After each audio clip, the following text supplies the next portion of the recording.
वज़ीर दिफा ख्वाजा आसिफ ने बानी PTI के मिलिट्री कोर्ट में ट्रायल का इशारा दे दिया। दावा किया कि फैज हमीद आर्मी चीफ बनना चाहते थे, जिसके लिए उन्होंने मुस्लिम लीग नून की क़यादत से भी राब्ता किया।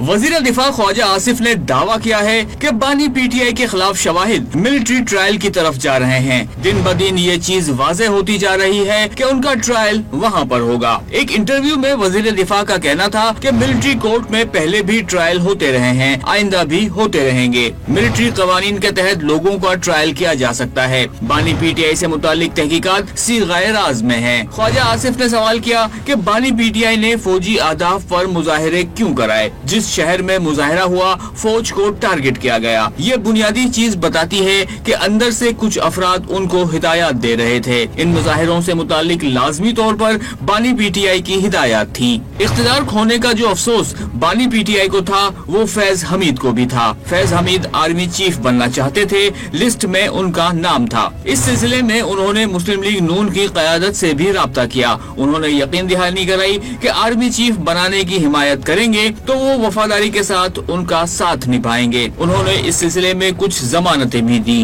वज़ीर दिफा ने वाज़ेह किया कि फैज हमीद की बानी PTI से रफाकत रही है। फैज हमीद जब से गिरफ्तार हुए हैं वो उसकी दास्तानें सुना रहे होंगे। इनको इस बात की ख्वाहिश होगी कि सारा मलबा किसी और पर डाल दें। वो कहेंगे कि अगर वो इस साजिश में शरीक भी थे तो इसके जो मकासद थे वो उनके नहीं बानी PTI के थे।